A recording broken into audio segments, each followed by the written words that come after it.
Jumpa lagi dengan saya, Mr. Sorchan, di dalam channel pengembangan kepribadian atau mentoring self-improvement.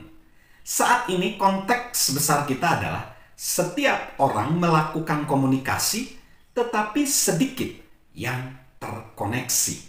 Saat ini kita belajar pola pikir titik temu. Dan kita masuk di satu hal, yaitu pola pikir titik temu, yaitu kerendahan hati.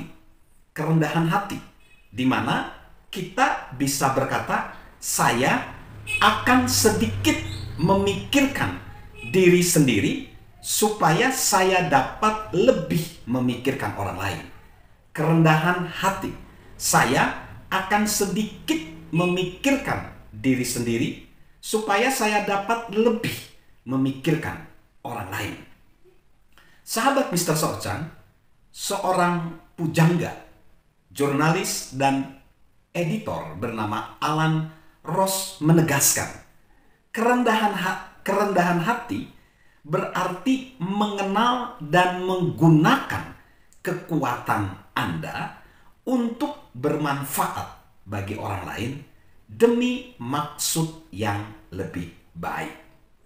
Kerendahan hati berarti mengenal dan menggunakan kekuatan Anda untuk bermanfaat bagi orang lain demi maksud yang lebih baik. Pemimpin yang rendah hati tidak lemah, tetapi kuat. Tidak terpaku pada diri sendiri, tetapi pada bagaimana ia dapat menggunakan kekuatannya semaksimal mungkin demi kebaikan orang lain. Seorang pemimpin yang rendah hati bukannya kurang memikirkan diri sendiri, tetapi memilih untuk mempertimbangkan kebutuhan-kebutuhan orang lain untuk mewujudkan maksud yang berharga. John suka berada dengan seorang pemimpin yang rendah hati karena mereka mewujudkan yang terbaik dalam diri dia. Fokus mereka adalah tujuan, sumbangsih, dan kemampuan dia untuk meraih semua yang hendak saya capai. Suatu cara pandang yang hebat, kerendahan hati yang palsu memanfaatkan kekuatan seseorang demi mendapatkan pujian. Kesombongan memainkan kekuatan seseorang demi menerima pujian. Kerendahan hati mengangkat orang lain agar mereka dapat dipuji. Bertahun-tahun yang lalu, John diundang untuk menjadi pembicara penutup suatu konvensi 3 hari, di mana banyak orang lainnya sudah menjadi pembicara. Selama 2 hari, John duduk di tengah-tengah pendengar dan dibombardir dengan kisah-kisah sukses. Setiap pembicara telah berhasil dalam kehidupan keluarga, bisnis, dan komunitas. Semua pembicara membagikan kisah-kisah sukses dalam membangun perusahaan dan mempengaruhi orang lain. Dan setelah beberapa waktu, nampaknya setiap pembicara berikutnya berusaha untuk menjadi lebih sukses dari pembicara sebelumnya. Pada hari ketiga, John kewalahan dan sangat terbebani. Dia sepenuhnya merasa terintimidasi oleh para pembicara itu. Riwayat, bakat, pengalaman, dan keberhasilan dia menjadi nampak kecil dibanding dengan semua yang mereka raih. Dan John sangat dapat mengatakan bahwa para pendengar merasakan apa yang dia rasakan. Mereka percaya bahwa ada jurang lebar di antara mereka dan para pembicara itu.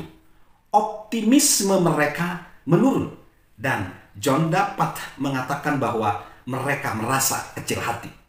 Selama istirahat makan siang, John memikirkan apa yang dapat dia lakukan untuk mengubah semua itu. Harus ada orang yang membangun hubungan dengan pendengar dan menutup jurang itu. Tiba-tiba, dia tahu apa yang harus dia lakukan. Dia mengesampingkan speech yang telah dia siapkan dan segera mulai menulis sebuah kerangka yang baru. Itu adalah tentang kegagalan, bukan tentang sukses. John menyebutnya flops, failure, and fumbles. Tergeletak, gagal, dan meleset. Di dalamnya, John mencakup kisah-kisah tentang kesalahan-kesalahan terbesar dia, ide-ide terburuk dia, dan kegagalan-kegagalan terbesar dia sebagai seorang pemimpin. Setiap orang telah direndahkan oleh kehidupan pada suatu titik.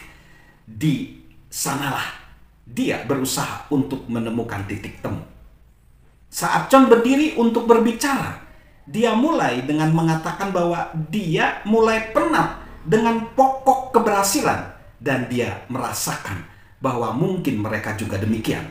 Selama jam berikutnya, John membagikan kepada audiens perasaan-perasaan dia sebagai seorang pemimpin dan pribadi. Dia mengakui bahwa dia terkejut bahwa organisasi dia telah berjalan dengan sangat baik ketika dia menjadi pemimpin. Dengan setiap kisah tentang kegagalan, pendengar dan John semakin dekat dan menemukan titik temu. Mereka dapat berhubungan dengan John. Mereka terhubung oleh keterbukaan dari diri John. Pada akhir pembahasan John katakan kepada mereka bahwa dia mempercayai mereka. Dan pendengar berdiri dan bersorak-sorai karena mereka begitu bergairah tentang prospek mereka di masa depan. Mereka percaya bahwa jika John dapat berhasil, mereka juga dapat. Jika sahabat Mr. Sorchan ingin mempengaruhi orang lain, jangan berbicara tentang keberhasilan-keberhasilan kita. Berbicaralah tentang kegagalan-kegagalan kita. Aktivis hak sipil Cornel West berkata, kerendahan hati berarti dua hal. Pertama, suatu kapasitas untuk mengkritik diri sendiri. Ciri kedua adalah mengizinkan orang lain bersinar, meneguhkan orang lain, memberdayakan, dan memampukan orang-orang yang tidak rendah hati itu, dogmatis dan egois. Itu menutupi ketidakamanan yang dalam. Mereka merasa keberhasilan orang lain itu membahayakan kemasyhuran dan kemuliaan mereka sendiri. Jadi, bagaimana kita menerjemahkan ide-ide ini ke dalam tindakan? John menyarankan bahwa kita mengikuti nasihat dari Rick Warren yang menasehatkan bahwa kerendahan hati berasal dari 1. Mengakui kelemahan-kelemahan kita. 2. Sabar dengan kelemahan-kelemahan orang lain. 3. Terbuka untuk dikoreksi. 4. Menunjukkan kekuatan-kekuatan orang lain. Lakukan itu kepada orang lain dan mereka akan terhubung dengan kita dan mendengarkan apa yang kita katakan. Salam untuk menjadi seorang konektor. Salam sukses luar biasa dari saya, Mr. Sorchan. Halo guys, sahabat Mr. Sorchan. Yuk subscribe channel Mr. Sorchan, beri komentar dan share agar orang lain bisa menjadi lebih baik. Salam sukses luar biasa, salam sehat selalu dari saya, Mr. Sorchan.